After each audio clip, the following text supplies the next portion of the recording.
You simply can't play every chord in the guitar's open position. For example, you can only play 5 major chords in the open position, which are C, A, G, E, and D. What if we wanted to play an F or a B chord? How about an F sharp or G flat chord for that matter? You can't do it without using a bar chord. Now there are 12 possible major chords, and without bar chords you can only play 5 of them. It's the same thing with minor chords.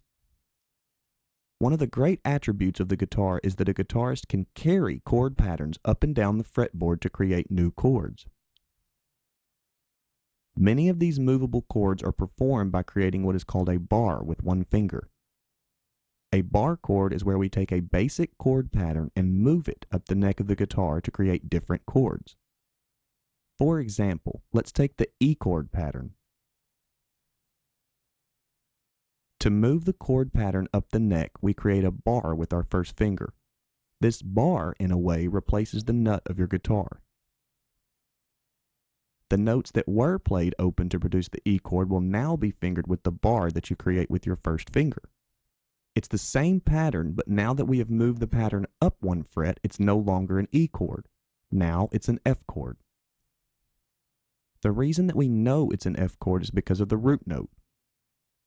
In the E chord, the root note was the low E string played open.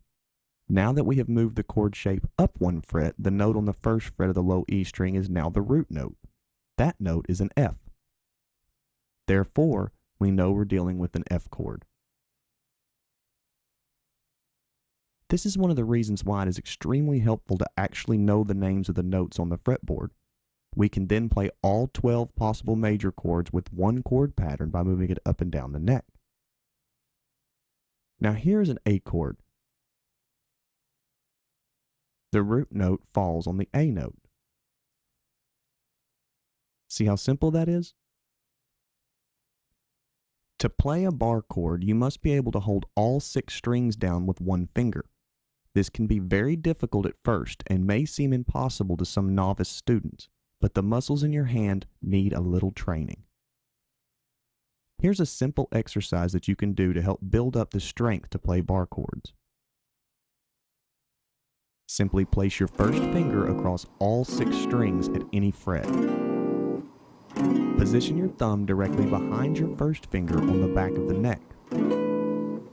Be sure to push hard. You want all 6 strings to come in contact with the fret. Don't curve your finger at the knuckles, keep them as flat as possible. Don't use your other fingers to help hold down your first finger by piling them up on top of each other. They should be free, like this. While holding this bar, strum all 6 strings a few times. Then move the bar up 1 fret and strum a few more times. Continue to work your way up the fretboard and back down again, strumming a few times at each fret. Your hands are going to cramp a little bit, but that's exactly what we need. No pain, no gain.